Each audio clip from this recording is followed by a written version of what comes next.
மாசில்லா சுத்தமா திருப்புண்ணிய தீர்த்தத்தினால் குற்றம் நீங்கிவிட குணமாறேற்ற ஆட்டுக்குட்டியின் இரத்தத்தினால்.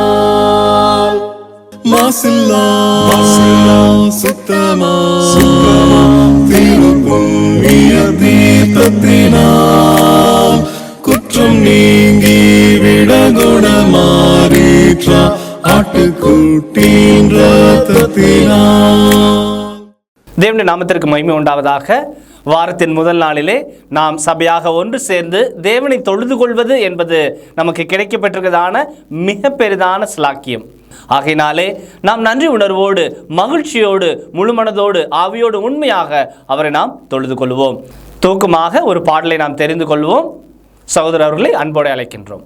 கலங்கிடாதே நீ திகைத்திடாதே, காக்கும் முன் தேவன் நான் என்றாரே. கலங்கிடாதே, கவலையால் உள்ளம் கலங்கி போனாலும் கண்ணீரே உந்தன் உணவானாலும். கவலையால் உள்ளம் கலங்கி போனாலும் கண்ணீரே உந்தன் உணவானாலும்.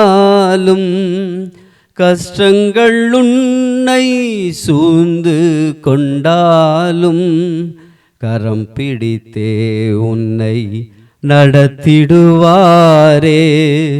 கஷ்டங்கள் உன்னை சூழ்ந்து கொண்டாலும் கரம் பிடித்தே உன்னை நடத்திடுவாரே. அலைகள் மோதி படகு அசைந்தால் அமைதி தரவே வந்திடுவார். அமைதி தரவே வந்திடுவார். கலங்கிடாதே நீ திகைத்திடாதே, காக்கும் முன் தேவன் நான் என்றாரே. கலங்கிடாதே. முதலாவது துதி ஜபத்தை ஏறெடுக்கும்படியாக சகோதரர் ஒருவரை அன்போடு அழைக்கின்றோம். ஜபம் செய்வோம். துதியில் மத்தியில் வாசம் செய்கிற தூயாதி தூயவரே, நேற்றும் இன்றும் என்றும் மாறாத பரலோகத்தில் வாசம் பண்ணுகிற எங்கள் தூய பிதாவே, நீர் கொடுத்த இந்த புதிய மனமகிழ்ச்சி நாளுக்காக ஸ்தோத்திரம் பிதாவே.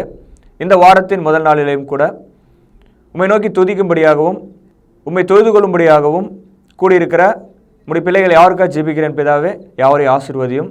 இந்த நாளிலும் கூட இந்த தொழுகையிலே நாங்கள் ஏறெடுக்கிற ஜெபங்களையும் பாடுகிற பாடல்களையும் வாசிக்கிற வசனங்களையும் கேட்கப் போகிற உம்முடைய தேவ செய்திக்காகவும் ஜெபிக்கிறேன் பிதாவே. தொடர்ந்து எங்களை ஆசீர்வதியும், எங்களை பலப்படுத்தும். இந்த தொழுகையை சுகந்த வாசனையாக அங்கீகரித்து ஏற்றுக்கொள்ளும் பிதாவே. தொடர்ந்து எங்களை பரிசுத்த ஆவினாலே நிரப்பும், எங்களை வழிநடத்தும், ஆசீர்வதியும். இந்த ஜெபத்தை எங்கள் ஆண்டவரும் இரட்சகரும் மீட்பருமா இருக்கிற இயேசு கிறிஸ்துவின் நாமத்தாலே ஜெபிக்கிறேன். ஜெபம் கேளும் நல்ல பிதாவே, ஆமேன். பரிசுத்த ஆண்டவர் இயேசு கிறிஸ்துவின் இனிய நாமத்திலே தேவனை தொழுது கொள்ள காத்திருக்கும் உங்கள் அனைவரையும் அன்போடு கூட வாழ்த்தி வரவேற்கிறேன்.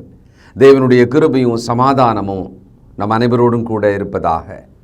பிரியமானவர்களே, இந்த உலகத்தில் சிலவற்றில் மக்கள் ஐஸ்வர்யமாக இருக்கிறார்கள் என்று பெருமை கொள்ளலாம்.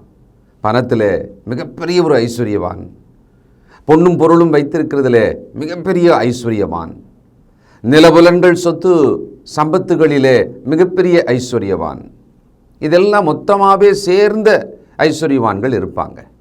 தேவனை பற்றி அவர் இந்த விஷயத்தில் ஐஸ்வர்யவான் என்று சொல்வதானால், உதாரணத்துக்கு ஆண்டவர் இயேசு கிறிஸ்து நமக்கு எப்படி இருக்கிறாராம்? அவர் ஐஸ்வர்ய சம்பன்னராக இருக்கிறாராம். ஆனால் ஒரு குறிப்பிட்ட விஷயத்தில் தேவன் ஐஸ்வர்யமுள்ளவர் என்று சொல்லி இருக்குமானால் ஒரு விஷயந்தான் வேதத்தில் சொல்லியிருக்கு. அது என்னன்னா, இரக்கத்தில் ஐஸ்வர்யமுள்ளவர். God is rich in mercy. இரக்கத்தில் ஐஸ்வர்யமுள்ளவர்.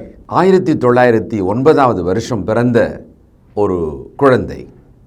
அவர் வளர்ந்து 106 வயதில் 2015ஆம் ஆண்டு மரித்தார். ஆனால் அவர் வாழ்க்கையில் செய்த மிக முக்கியமான ஒரு இரக்க செயல், அதற்கு அவர் செய்த தியாகம் ரொம்ப நாள் சொல்லப்படாமல் பேசப்படாமல் அறியாமல் இருந்திருக்கிறது. 2ஆம் உலகப் போருக்கு முன்னால் யூதர்கள், அதுலேயும் குழந்தைகளை மட்டும் ஒரு குறிப்பிட்ட தேசம் செக்கோஸ்லோவேக்கியா அப்படின்ற ஒரு இடத்துல இருந்து அனுப்பிடணும். அந்த குழந்தைகளை மட்டும் அனுப்பிடலாம், யாராவது அந்த குழந்தைகளை ஏற்றுக்கொண்டு வாழ வைக்கணும்னு சொன்னால் வாழ வைக்கட்டும் அப்படின்ற ஒரு சலுகை இருந்ததாம். அந்த சமயத்தில் இதை அறிந்த ஒரு நண்பர் என்ன பண்ணுறாரு, இந்த நிக்கோலஸ் வின்டன் அவருக்கு கால் பண்ணி சொல்கிறாரு, நீ வா, கண்டிப்பாக நாம் இந்த வேலையை செய்யலாம், அங்கே பதிவு செய்யணும், பெயர் பதிவு செய்யணும், அடுத்தது அங்கே ஏதாவது நம்ம நன்மை செய்வதானால் செய்யலாம். அந்த சமயத்தில் 29 வயது இருக்கும் இவருக்கு. இவர் என்ன பண்ணுறாருன்னா ஸ்டாக் புரோக்கர்னு சொல்லுவாங்க பிரிட்டிஷில், அப்படி ஒரு வேலையில் நல்ல சம்பாத்தியத்தில் இருக்கிறார். விடுமுறை நாளை கழிப்பதற்காக ஒரு விளையாட்டை தெரிந்து கொண்டு போவதற்கு தயாரான சமயம் அது.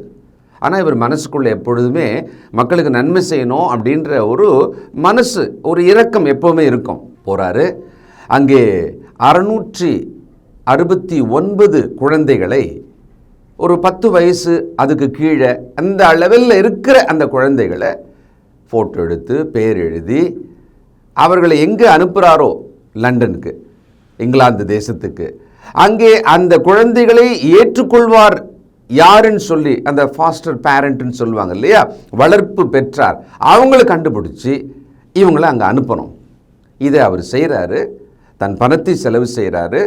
குறிப்பாக அந்த மாதிரி பிள்ளைகளை அங்கேருந்து அனுப்பணும்னு சொன்னால் அவங்க தலைக்கு $50 இவ்வளோன்னு சொல்லி அன்னைக்கு கட்டணுமா, அதை இவரே கட்டுறார், எல்லாம் பண்ணுறாரு. ஒரு பெரிய ஒரு லிஸ்ட்டு எடுக்கிறாரு, எல்லாத்தையும் பதிவு செய்கிறாரு, அங்கே ஒப்புதல் வாங்குறாரு, இந்த பிள்ளைகளெல்லாம் அனுப்பிடுறாரு.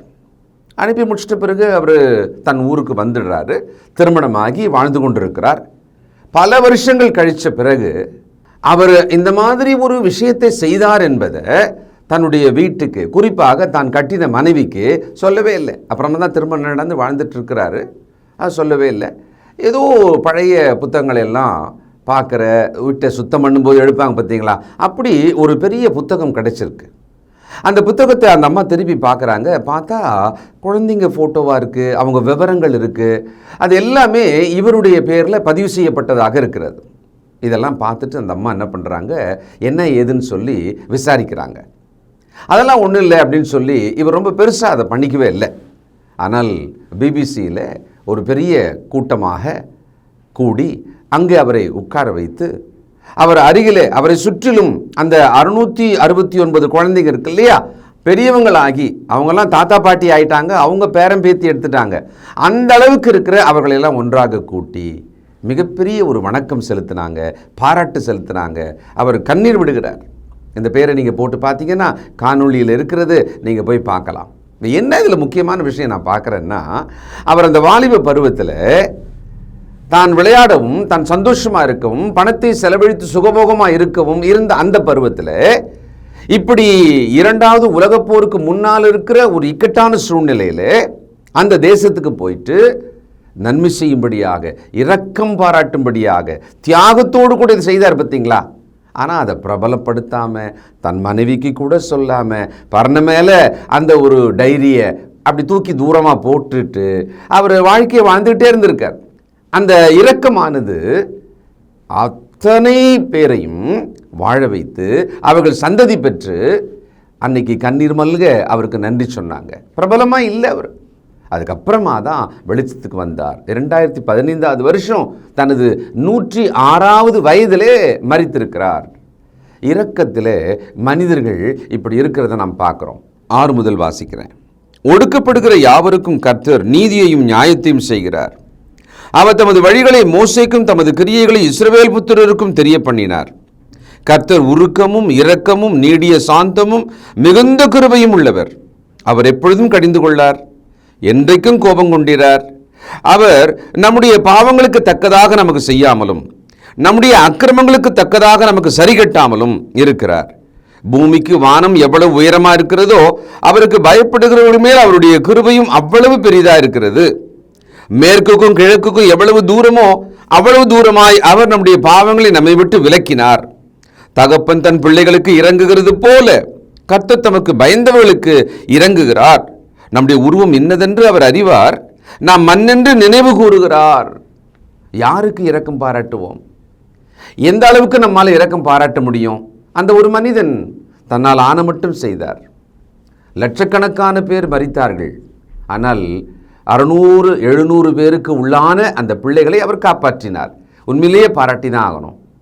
ஆனால் தேவனோ இரக்கத்திலே ஐஸ்வர்யம் உள்ளவராக நம்முடைய பாவங்களை நம்மிடமிருந்து விலக்கி நம்மை மீட்டு நம்ம எவ்வளவு பெரிய ஒரு ரட்சிப்புக்குள்ள கொண்டு வரார் பாருங்களேன்.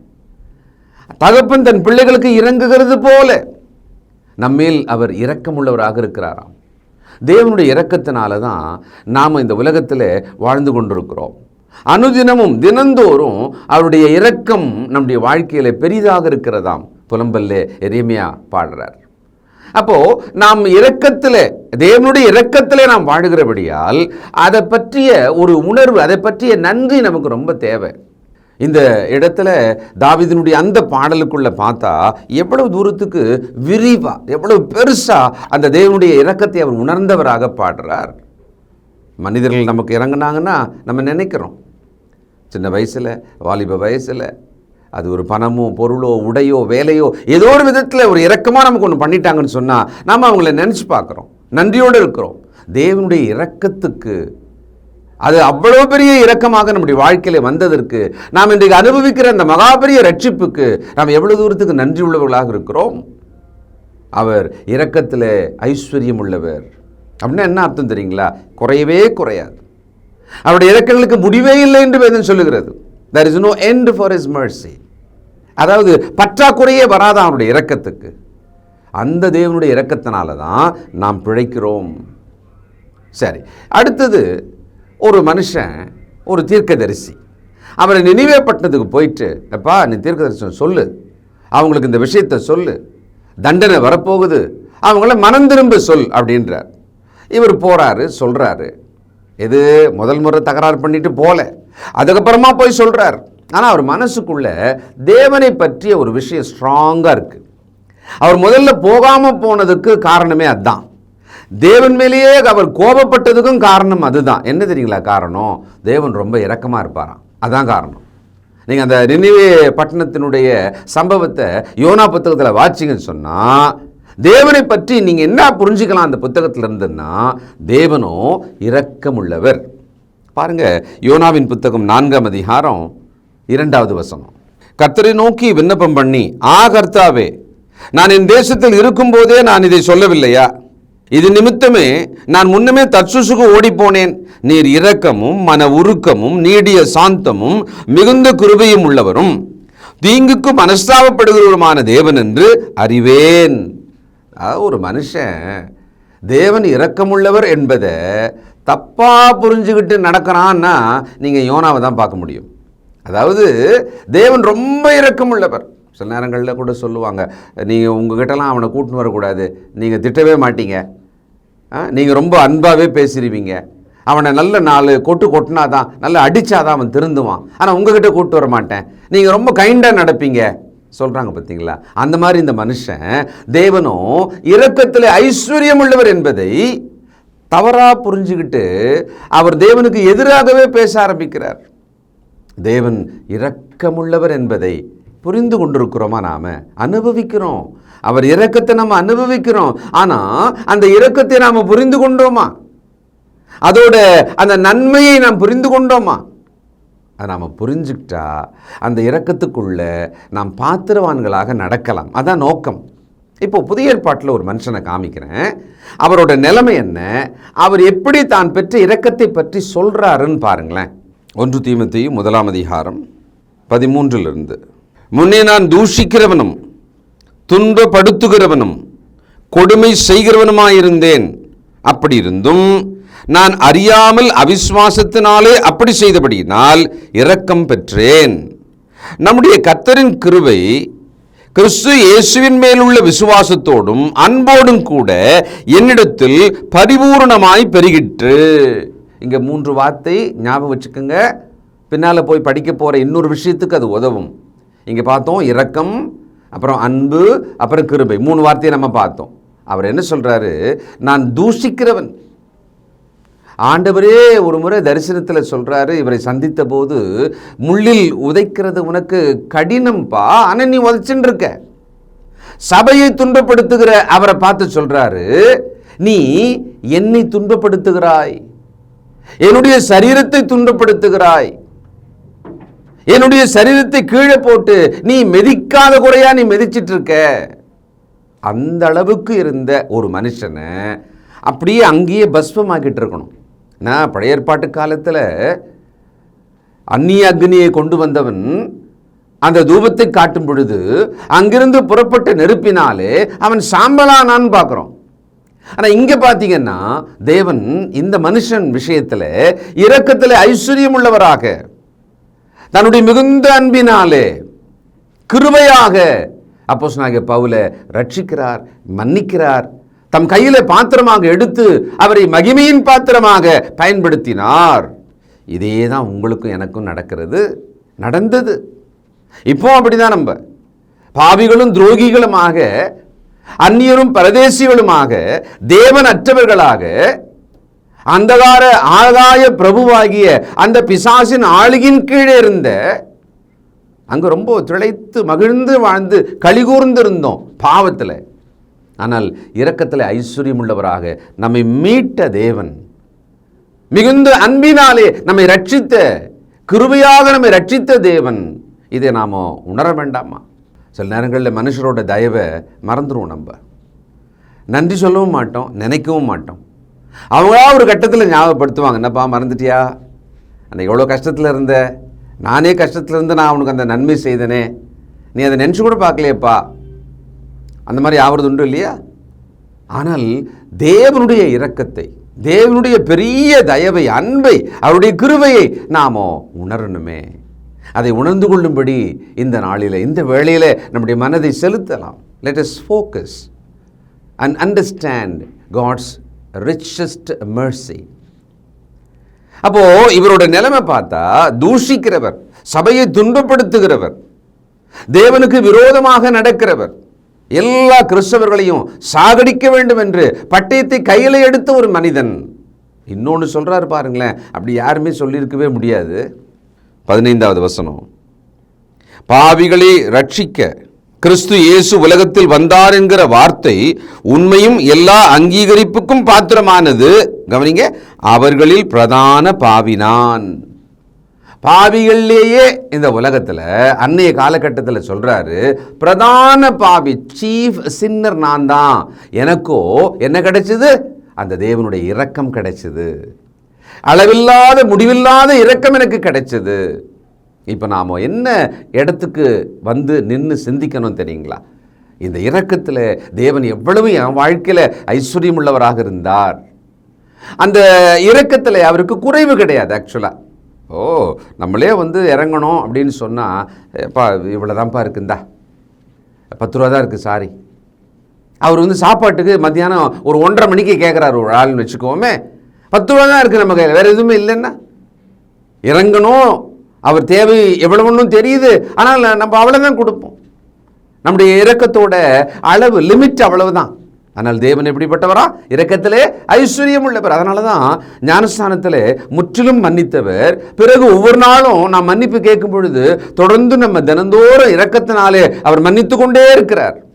அதனால தான் வசனம் சொல்லுது, அவருடைய இரக்கத்துக்கு முடிவில்லை. தேவன் இரக்கமாகவும் இருக்கிறார், அப்படி கிடையாது.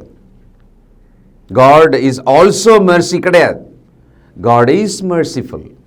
இரக்கம்னாலே அது தேவன் தான், அப்படி தான் நம்ம நினைக்கணும், அப்படி தான் நாம விசுவாசிக்கணும். அந்த அறிவு தான், அந்த விசுவாசம் தான் நமக்கு ஆறுதலை, நம்பிக்கையை கொடுக்கும்.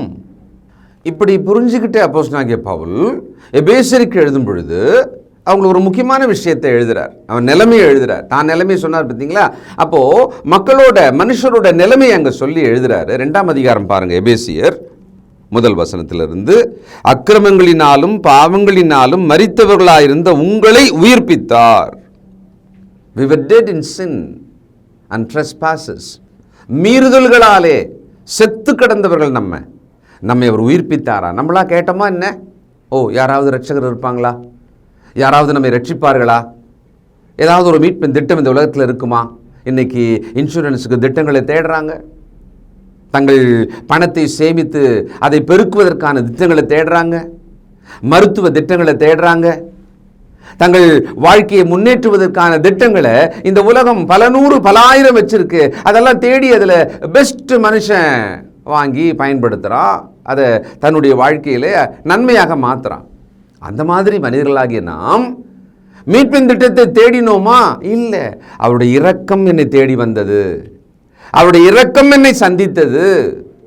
அருணோதயம் போல உதித்த அந்த இரக்கம் என்னை, என் வாழ்வை சந்தித்தது. சுவிசேஷம்னா என்ன? தேவனுடைய இரக்கம் எனக்கு சொல்லப்பட்ட செய்தி அது. அப்பா, அங்கே ஒரு முடிவில்லாத இரக்கம் உனக்கு ஒன்று கிடைக்குமா? உனக்கு அந்த மெர்சி உனக்கு கிடைக்குமா? சில நேரங்களில் கைதி, மரண தண்டனை கைதி, அவர் மெர்சி பெட்டிஷன் அப்படின்னு சொல்லிட்டு ஜனாதிபதிக்கு எழுதுவார்.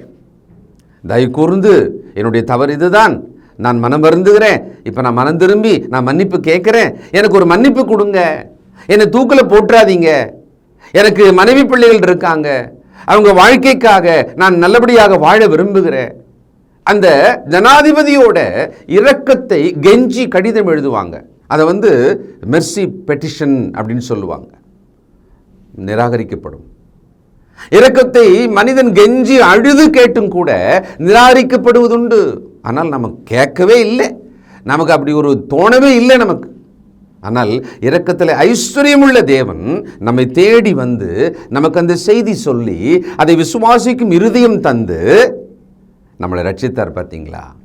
ரட்சிப்போட வேல்யூவை மறந்துட்டு அதை கொஞ்சம் கூட நினைக்காமலே வாழும் தலைமுறையாக நாம் இருக்கிறோமோ என்கிற ஒரு பயம் இருக்கிறது. ஆகவே இந்த வேளையில் தேவனுடைய இரக்கம் நம் வாழ்வில் எந்த அளவுக்கு ஐஸ்வர்யமுள்ளதாக இருக்கிறது என்பதை நாம் நினைக்கணும்.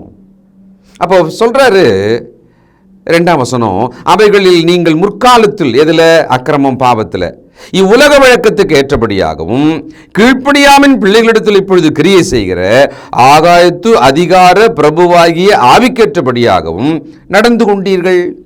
அவர்களுக்குள்ளே நாம் எல்லாரும் முற்காலத்திலே நமது மாம்ச இச்சையின்படியே நடந்து நமது மாம்சமும் மனசும் விரும்பினவைகளை செய்து சுபாவத்தினாலே மற்றவர்களைப் போல கோபாக்கினியின் பிள்ளைகளாயிருந்தோம்.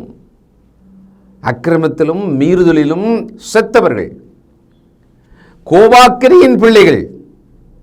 இந்த உலக வாழ்க்கை முடிஞ்ச உடனே நமக்கு ஒரு கோபாக்கினை ரொம்ப ரொம்ப ஷோரா வெயிட் பண்ணிட்டே இருந்தது. அப்படி இருந்த நம்ம அவர் எப்படி வந்து ரட்சித்தாராம்? 4ஆம் வசனம், தேவனோ இரக்கத்தில் ஐஸ்வர்யம் உள்ளவராய் நம்மில் அன்பு கூர்ந்த தம்முடைய, வெறும் அன்பில்ல, மிகுந்த அன்பினாலே அக்கிரமங்களில் மரித்தவர்களாயிருந்த, மறுபடியும் நினைப்பூட்டுறார், அக்கிரமங்களில் மரித்தவர்களாயிருந்த நம்மை கிறிஸ்துவுடனே கூட உயிர்ப்பித்தார், கிருபையினாலே ரட்சிக்கப்பட்டீர்கள். நான் புரிஞ்சுக்கிட்டேன் ஒரு விஷயம் என்னன்னா, அவருடைய இரக்கமும் அவருடைய மிகுந்த அன்பும் கலந்து அதை மிக்ஸ் பண்ணிட்டோம்னா அதுக்கு ஒரு பேர் வைக்கிறதா இருந்தால் அது என்னவா இருக்கும் தெரியுங்களா? கிருபை. இந்த தேனையும் தினை மாவையும் கலந்து சாப்பிடுவதான ஒரு உணவு, தமிழ் உணவு ஒன்று சொல்லுவாங்க. எப்படி இருக்கும் நமக்கு தெரியல. ஆனால் இங்கே இரக்கத்தையும் அன்பையும் கலந்தால் அந்த இடத்துல என்ன வருதுன்னு சொன்னால், நிபந்தனை இல்லாத தகுதியற்ற விதத்தில் இருக்கிற ஒருவனுக்காக காட்டப்படுகிற இரக்கமும் அன்பும் கலந்த ஒன்றுதான் கிருபை என்பது. when you mix mercy, an unconditional love of God which brings the grace, அதான் கிருபை. நான் இப்படி புரிஞ்சுக்கிறேன். ஒருவேளை இந்த புரிதல் உங்களுக்கும் இருக்குமானால், தேவனுக்கு அவருடைய கிருபையை நாம் பெற்றுக்கொண்டோம் பார்த்தீங்களா, அதை காப்பாற்றிட்டு வாழ்றதற்கான ஒரு உணர்வு நமக்கு வரும்னு நான் நம்புகிறேன்.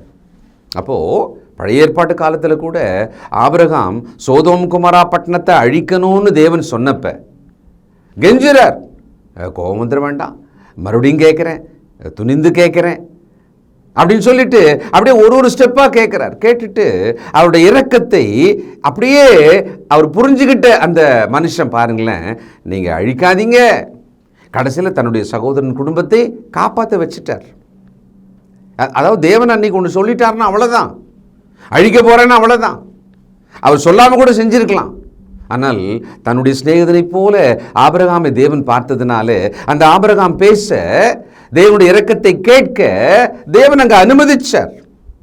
இப்போ இந்த தேவனுடைய இரக்கம் இவ்வளவு பெரிதா இருக்கிறது அப்படின்னு தெரிஞ்சுக்கிற நமக்கு இன்னொரு பாக்கியம் என்ன தெரியுங்களா?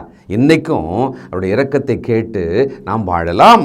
நமக்காக, நம்முடைய பிள்ளைகளுக்காக, நம் ஜனத்துக்காக அவருடைய இரக்கத்தை நாம கேட்டா, அவர் இன்றைக்கும் இரக்கத்தை நமக்கு கொடுப்பதற்கு எந்த இரக்கத்திலே ஐஸ்வர்யம் உள்ளவராகத்தான் இருக்கிறார். இப்போ இந்த இரக்கத்தை நான் புரிஞ்சுக்கிட்டேன், ஓகே நான் நல்லா புரிஞ்சுக்கிட்டேன் அப்படின்னு ஒரு ஆள் சொல்றதா இருந்தா அவர் எப்படி தெரியுங்களா இருப்பாரு? அவர் இரக்கம் பாராட்டுவார். அவருக்கு இன்னொன்னும் தெரியும், தேவனுடைய இரக்கத்தை பெற்றுக்கொண்ட நான் என் சக மனுஷருக்கு இரக்கம் பாராட்ட வேண்டும். அதனால தான் நாம் இரக்கமாக இருக்கணும் அப்படின்றதுக்கு ஒரு சட்டத்தை தேவன் வச்சுட்டார். என்ன சட்டம் தெரியுங்களா? புதிய ஏற்பாட்டில் தெளிவான சட்டம் அது. நீங்கள் இரக்கமுள்ளவர்களாக இருந்தால் இரக்கம் பெறுவீர்கள். It is a condition that if you are merciful you will get a mercy of God. அடுத்தது இன்னொன்று சொல்றாரு, இரக்கம், நீங்க இரக்கமா நடந்தீங்கன்னு சொன்னா நியாய தீர்ப்புல வந்து நிப்பீங்க பார்த்தீங்களா? அப்பொழுது நீங்க எவ்வளவு இரக்கமா நடந்தீங்களோ அது அந்த இடத்துல பெரிதாக பார்க்கப்படும். இரக்கம் நியாய தீர்ப்பிலே மேன்மை பாராட்டும் என்று வாசிக்கிறோம். ஆக நாம ஆப்ஷனே இல்லாம, எந்த விதமான சாக்குபோக்குன்னு சொல்லாம இரக்கம் உள்ளவர்களாக மட்டும்தான் நம்ம வாழ்ந்து ஆகணும். ஏன் தெரியுங்களா? இரக்கத்தின் ஐஸ்வர்யத்தை பெற்றவர்கள், தேவனுடைய மிகுந்த அன்பை பெற்றவர்கள், தேவனுடைய கிருபை பெற்றவர்கள் நாம். இலவசமாக பெற்றதை இலவசமாக கொடுங்கள் என்பதாக நாம் வாழணுமே. சுயநலவாதிகளாக மாறிக்கொண்டிருக்கிற இந்த உலகத்தில் ஒரு கிறிஸ்தவன் இரக்கமுள்ளவனாகத்தான் இருக்கணும். சிந்திப்போம், ஜெபம் செய்வோம். இரக்கமுள்ள பிதாவே, இரக்கத்தில் ஐஸ்வர்யம் உள்ளவரே, மகா பெரிய முடிவில்லாத இரக்கமுள்ள எங்கள் தகப்பனே, சங்கீதக்காரன் உம்முடைய இரக்கங்களுக்கு முடிவில்லை என்றும் உம்முடைய இரக்கம் என்றும் உள்ளதென்றும் பாடின பாடல்களை நாங்கள் பார்க்கிறோம். தகப்பனே, உம்முடைய இரக்கத்தை உணர்ந்தவர்கள் பாடியிருக்கிறார்கள், பேசியிருக்கிறார்கள், எங்களுக்கு அவைகள் எழுதப்பட்டிருக்கிறது. நாங்களோ உமது இரக்கத்தை மறந்தவர்களாக, நாங்களும் இரக்கம் இல்லாதவர்களாக மாறியிருக்கிறோம். எங்களை மன்னியும் தகப்பனே. உம்முடைய இரக்கத்துக்காய் நன்றி. அதிகாலை தோறும் உம்முடைய இரக்கம் எங்கள் வாழ்விலே கிடைக்கிறது, நன்றி செலுத்துகிறோம். உம்முடைய இரக்கத்தையும் அன்பையும் கலந்த கிருபை எங்கள் வாழ்விலே பெருகுவதற்காக ஸ்தோத்திரம். தொடர்ந்து எங்கள் மேல் இரக்கமாயிரும். எஜமானுடைய கையை பார்த்து, கண்களை பார்த்து அந்த வேலைக்காரன் கேட்பது போல நாங்கள் கேட்கிறோம்.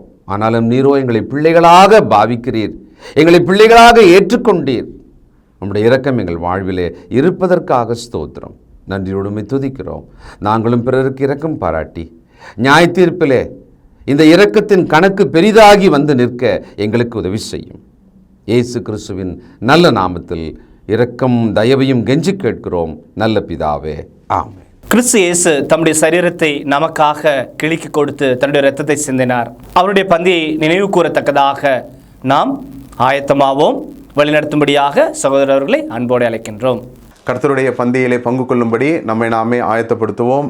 ஆண்டவர் ஆகிய இயேசு கிறிஸ்து காட்டி கொடுக்கப்பட்ட அன்று ராத்திரியிலே அப்பத்தை எடுத்து ஆசீர்வதித்து, இதை பிட்டு நீங்கள் வாங்கி புசியுங்கள், இது உங்களுக்காக பிற்கப்படுகிற என்னுடைய சரீரமாய் இருக்கிறது என்று சொல்லியிருக்கிறார். அப்பத்திற்காக நாம் ஜெபித்து இதில் பங்கு கொள்வோம்.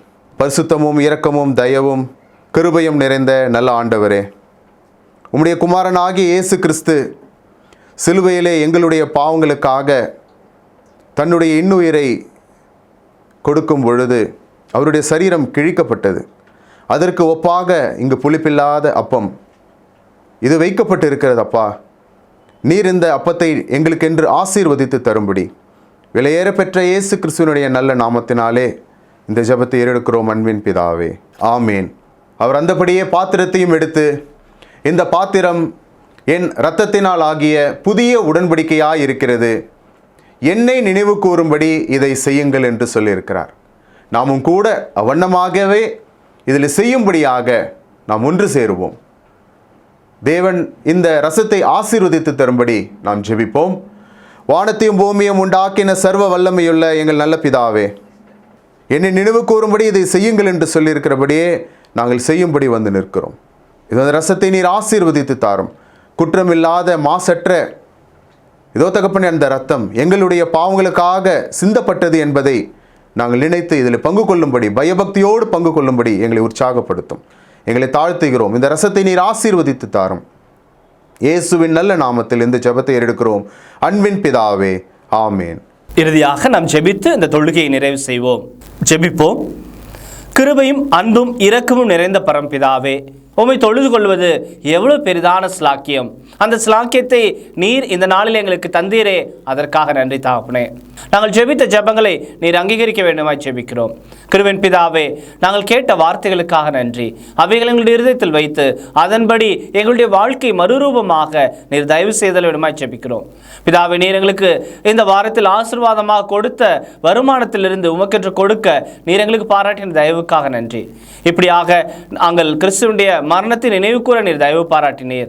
எங்களுக்காக கிறிஸ்து தன்னுடைய சரீரத்தை கிழித்து இரத்தத்தை சிந்தினார். அதை நாங்கள் புசிக்கவும் பானம் பண்ணவும் நீர் தயவு பாராட்டினீர். இப்படியாக தாப்பனே, நாங்கள் ஏறெடுத்த இந்த தொழுகையை நீர் தாமே அங்கீகரிக்க வேண்டுமாகவும் ஆசீர்வதிக்க வேண்டுமாக ஜெபிக்கிறோம். தாப்பனே, சுவீனமாக இருப்பவர்களுக்கு உம்முடைய சுகத்தையும் ஆரோக்கியத்தையும் கட்டளை விடமாக ஜெபிக்கிறோம். காத்துக்கொள்ளும் வழி நடத்தியறலும் இயேசு கிறிஸ்து மூலம் அனுப்புகிற நல்ல பரம்பிதாவே, ஆமென்.